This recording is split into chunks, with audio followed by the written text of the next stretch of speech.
এবার উঠে দাঁড়াও। উহ, কি ভাগ্য তার। পড়ো তোমার রচনা। হাবু একটু ইতস্তত করে কয়েকবার ঢোক গেলে।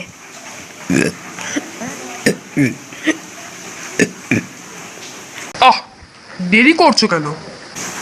হাবু হাই বেঞ্চে রাখা বই খাতাগুলোর ওপর থেকে একটা খাতা তুলে নিল। খাতা খুলে নাকের সামনে মেলে ধরে একটুকুন তাকিয়ে রইল। কই, আরম্ভ করো, বড্ড সময় নিচ্ছ। সুধীরবাবু তাড়া দেন। স্যার। হাবু পড়তে শুরু করে। আষাঢ় ও শ্রাবণ এই মাসকে বাংলাদেশে বর্ষাকাল বলে। এই 2 মাসে প্রচুর বৃষ্টি পড়ে, তাই এই ঋতুর নাম বর্ষাকাল। বর্ষার আগে গ্রীষ্মকাল, প্রচন্ড গরম পড়ে তখন। মাঠঘাট শুকিয়ে খটখটে হয়ে যায়, ডোবা পুকুরে জল যায় মরে। সূর্যের তাপে মানুষজন, পশু পাখি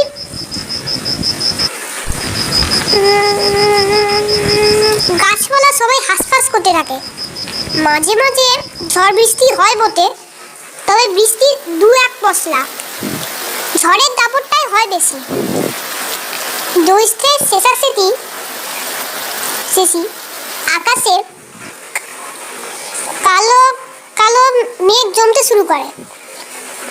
আষাঢ় মাসে নামে অঝোর বৃষ্টি ছাড়া। বর্ষা এসে সব কিছু ভিজিয়ে দেয়, প্রকৃতি স্নিগ্ধ হয়ে ওঠে। হাবু প্রথম দিকটায় থেকে থেকে আসতে পড়ছিল। ক্রমে তার পড়ার গতি বাড়ে, বেশ ঝরঝর করে বলে চলে। বর্ষা নামে বাংলাদেশের সব জায়গায়, শহরে গ্রামের জঙ্গলে পড়ে। শহরে বর্ষা কোনোদিনও দেখিনি, তবে গ্রামে থাকি কিনা তাই প্রতি বছরই বর্ষাকালে গ্রামের অবস্থা কেমন হয় বেশ জানি। দেখতে দেখতে মধ্যে যাওয়া পুকুর, ডোবা, খাল, বিল জলে ভরে ওঠে। রাস্তাঘাট হয় কাটা প্যাচপ্যাচে, চলতে ফিরতে তখন ভারী অসুবিধা। কাগজে পড়েছি শহরে রাস্তা ভালো, কাদা হয় না, কিন্তু সেখানেও রাস্তায় জল জমে। কাগজে ছবি দেখেছি কলকাতার কোথাও 1 কোমর জল দাঁড়িয়েছে, লোকে নৌকা চালাচ্ছে। এই তিন করি মুখ নামা। সুধীরবাবু ধমকে ওঠেন। কিনকরি হা করে হাবুর খাতার পানে চেয়েছিল।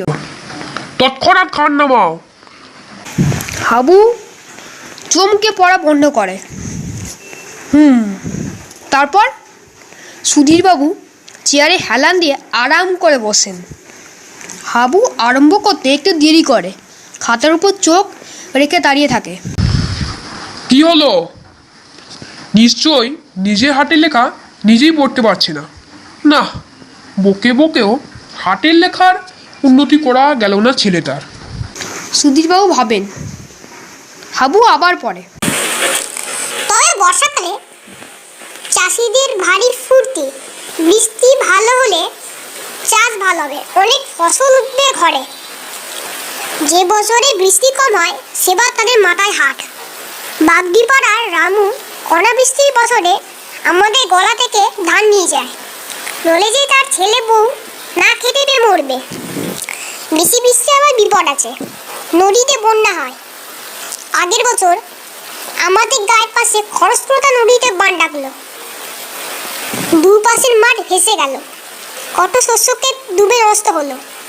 গায়ের মধ্যেও জল ঢুকে এসেছিল, ছোট ছোট অনেক মাটি ঘর পড়ে গেল। মাঝ রাত্রে বান এসেছিল, ভাগ্যিস দুলে মাঝি হাত দিয়ে দেখে সবাইকে সাবধান করে দিল, নইলে অনেকে ভেসে যেত। আমাদের বাড়িতে অনেক পরিবার এসে আশ্রয় নিয়েছিল সেই রাতে। সুধীরবাবু মন দিয়ে শোনেন। খাসা লিখেছে, বই তুই আরও ধার দেয়নি।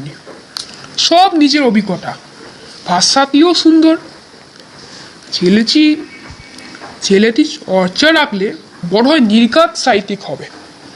ফার্স্ট বয় প্রশান্ত পাশের ছেলেকে কুলুই দিয়ে মৃত্যু খোঁচা মারল। শুনছিস, সেভ আবুল টাবুল, পয়েন্ট কই? সে ফিসফিসিয়ে বলে। টিন করে আবার ঊর্ধ্বকিমা বিস্ফারিত নয়নে হাবুর মুখের দিকে চেয়েছিল। স্যারের ধমক শুনে মাথা নামায়। হাবু পড়ে যায়। বর্ষাকালে তার গ্রামের জীবনে নানা বিচিত্র কাহিনী। বর্ষায় নাকি অসুখ বিসুখ খুব বাড়ে, বিশেষত পেটের অসুখ আর সর্দি জ্বর। তার ডাক্তার বাবা নাকি নাওয়া খাওয়ার সময় পান না, তখন গাছে গাছে নতুন সবুজ পাতা বেরোয়। কখনো কখনো সারা রাত টিপ টিপ করে বৃষ্টি হয়, আর ব্যাঙগুলো পাল্লা দিয়েছে হেরে গলায় দান চড়ে। হাবু শুয়ে কান পেতে শোনে, ভারী মজা লাগে। জলে গর্ত বুঝে যাওয়ার মাঝে মাঝে ঘরের দেওয়ায় সাপ উঠে আসে। প্রত্যেক বছরই গ্রামের দু একজনকে সাপে কামড়ায়। ভোরবেলা চাষিরা লাঙল কাঁধে হেঁটে করে গরু তাড়িয়ে খেতে যায়। দুপুরেও মাঠে থাকে। তাদের ঘরে লোক ভাত নিয়ে যায় দুপুরের খাবার জন্য। আরও অনেক কিছু লিখেছে সে, মাঝে মাঝে পাটা উল্টিয়ে বলে চলে। বর্ষাকালে গ্রামে তাদের কী সব পালা পার্বণ দ্রুত হয়। ওই সময় স্কুলে নাকি ছাত্র কম আসে, তাদের খেতে কাজ করতে হয়, তাই ছুটি নেই। হাবুর কাজ করা দরকার নেই, তাই রোজ স্কুলে আসতে বাধ্য হয়। এমনি কত কি। হাবুর রচনা শেষ হলো। সুধীরবাবু স্ফীত মুখে বললেন, বেশ হয়েছে, নিজের দেখা জিনিস লিখেছে, খুব ভালো, তবে আরেকটু গুছিয়ে লেখা দরকার। তিনি ঘড়ি দেখলেন। ক্লাস শেষ হতে আর 15 মিনিট বাকি। এবার সামনের সপ্তাহের রচনার বিষয়টা দিয়ে দেবেন, আর এই সপ্তাহের খাতাগুলি নিয়ে নেবেন সংশোধনের জন্য। হরিপদ, খাতা নাও। মনিটর হরিপদ প্রত্যেকের কাছে গিয়ে রচনার খাতা সংগ্রহ করতে লেগে যায়। সুধীরবাবু ভাবেন, আসছে বারে কী রচনা দেওয়া যায়। ঠিক আছে, দুর্গাপূজার পৌরাণিক আখ্যানটা বলে দেবেন ক্লাসে। স্যার, হাবু খাতা দিচ্ছ না। হরিপদ তাকে সুধীরবাবু অবাক হন। কেন? তা জানি না, বলছে কাল দেবে। হাবু উঠে দাঁড়ায়।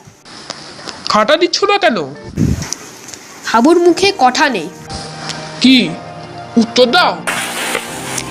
আগে কাল ভালো করে লিখে দেখি খাতাটা। সুধীরবাবু রহস্য উদ্ধারের চেষ্টা করেন। হরিপদ হাবুর খাতা উঠেছে হাত বাড়াতি কিনকরি টপ করে ওপরের খাতাখানা তার হাতে তুলে দেয়। হরিপদ সেখানা স্যারের হাতে সমর্পণ করে। খাতার মোড়াতে চোখ বুলিয়েই তার কাছে রহস্য পরিষ্কার হয়। গোটা গোটা করে লেখা বীজগণিত পাতা। ও, এই জন্যই এত ধানাই পানাই। কাল ভালো করে লিখে এনে দেবে। না, ছেলেটা ওটি অগোছালো। তিনি পই পই করে সবাইকে বলে দিয়েছেন একটা আলাদা রচনা খাতা করবে। দেওয়াটা খাতায় লিখবে না, 2 সপ্তাহ একটা বাংলা রচনা ক্লাস। তিনি সমস্ত খাতা বাড়ি নিয়ে যান, ভালো করে সংশোধন করে 3-4 দিন পরে খাতা ফেরত দেন। এবার অবশ্য ফেরত দিতে আরও 3 দিন বেশি দেরি হয়েছিল। শ্রীমান ইতিমধ্যে হোম টাস্ক লিখে বসে আছে।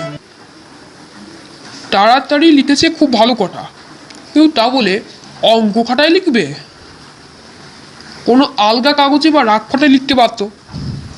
তারপর আসল খাতা ফেরত দিয়ে পেলে তাতে টুকে নিত। আর হতে পারে হাবুল ওর রচনা খাতাটি হারিয়ে বসে আছে। ফলে হাতের কাছে যা পেয়েছে তাতেই লিখেছে। ছি ছি, এ কি নোংরামি। আজ তিনি আচ্ছা করে দুচুনি দেবেন হাবুলকে। ছেলে কালা পেয়েছে। সুধীরবাবু খাতার পাতাগুলো উল্টাতে উল্টাতে হাবুকে বকুনি দেওয়ার জন্য মনে মনে কড়া কড়া বাক্য বাজাতে থাকেন। হ্যাঁ, এ কি খাতা শেষ, কিন্তু রচনা কই? হরিপদ, তুমি ভুল খাতা দিয়েছো, এতে রচনা নেই। এই ঠিক খাতা দি, যেটাই লিখেছিস। হরিপদ হাবুকে তাড়া লাগায়। তিন করি তাড়াতাড়ি বলে ওঠে, না স্যার, ওই খাতায় দেখে পড়েছে। হ্যাঁ তাই তো, নির্মলাতে রবি ঠাকুরের ছবি ছাপা। তিনি পড়বার সময় লক্ষ্য করেছিলেন সুধীরবাবু আর একবার পাতাগুলো সব উল্টে রাখেন। নেই, ব্যাপার কি, ম্যাজিক নাকি? তিনি কী রকম ঘাবড়ে যান। তিনি শুনলেন ক্লাসের ছেলেরা শুনল। শুনলো, অত বড় লেখাটা পড়লো। হাবু এই খাতা দেখেই পড়েছে। হ্যাঁ, হাবু ঘাড় নেড়ে সম্মতি জানায়। তবে লেখা কই? হাবু নীরব নিষ্পন্দ। পণ্ড, কি উত্তর দাও। হাবু চুপ। তবে কি সম্ভাবনাটা বিদ্যুতের মতো তার মস্তিষ্কে উদয় হয়। কিন্তু এ যে অবিশ্বাস্য। তবে কি মানে তুমি কিছু লিখোনি, বানিয়ে বানিয়ে বললে? হ্যাঁ স্যার। ক্ষীণ কণ্ঠে হাবুর উত্তর আসে। সুধীরবাবু হতভম্ব। তার 20 বছরের মাস্টারি জীবনে এ সমস্যা একেবারে অভিনব, কখনো শোনেননি। প্রথমে তার কান গরম হয়ে উঠল রাগে। কি আস্পর্ধা, বেমানু ঠকালো আমাকে, বেয়াদব। কিন্তু সঙ্গে সঙ্গে দ্বিতীয় চিন্তাটা মাথায় আসে। চশমার পুরু কাচের ভিতর থেকে সুধীরবাবু বড় বড় চোখ দুটো স্থির, দুটো হাবুর ওপর নিবদ্ধ। শুধু হাবু নয়, গোটা ক্লাস কাত হয়ে আছে ভয়। হাবুর ভবিষ্যৎ ভেবে সবাই আতঙ্কিত। হাবু মনে মনে জপছে, হে ভগবান, যা হয় স্কুলে বাবার কানে যেন না পৌঁছায়। হে ভগবান, দয়া করো। তখন সুধীরবাবু মাথায় ঘুরছে, অদ্ভুত কাণ্ড, কতখানি রচনা সে বানিয়ে বানিয়ে বলে গেল, আর অমন সুন্দর করে। আশ্চর্য। সত্যি বলতে কি তার ইচ্ছে করছে নেমে গিয়ে ছেলে তার পিঠ চাপড়ে বলেন, সাবাস। না, অতটা বাড়াবাড়ি করা ঠিক হবে না। ক্লাসে ডিসিপ্লিন রাখা, তাহলে শক্ত হয়ে পড়বে। হয়তো এরপর থেকে প্রত্যেক ছেলে না লিখে বানিয়ে বলার চেষ্টা করবে হাবু দেখাদেখিতে। অবশ্য আর কার ক্ষমতা নেই সেই অমন বানায়। এমনকি ফার্স্ট প্রয় প্রশান্তর সাধ্য নেই। থমে থমে মুখে গুরু গম্ভীর স্বরে সুধীরবাবু বললেন, কি লেখনি কেন? 2 সপ্তাহের মধ্যে সময় হলো না? আগে ভেবেছিলাম কাল সন্ধেবেলা লিখে ফেলবো। হাবু মিন করে। কিন্তু গোপালপুরের মেলায় গিয়েছিলাম বিকালে, ফিরতে রাত হয়ে গেল। এসে দেখি খেতে দিচ্ছে, খেয়ে উঠে পড়া বারুনটাই। তা সোজাসুজি স্বীকার করতেই পারতে। ভেবেছিলাম করব, ও তারপর বুদ্ধি জাগলো। না স্যার, হঠাৎ কেমন গুলিয়ে গেল। আর কখনো হবে না স্যার। হাবুর কণ্ঠে কান্নার আভাস। বেশ, মনে থাকে যেন। আর কাল আমার রচনা চাই, ঠিক যা যা বললে সব পরিষ্কার করে লিখে আনবে। মনে থাকবে, খাসা বলেছে। ফ্রেন্ডস, আমার গল্পটি এখানেই শেষ হলো। গল্পটি ভালো লাগলে অবশ্যই লাইক, কমেন্ট, শেয়ার আর আমার চ্যানেলটি সাবস্ক্রাইব করে দাও।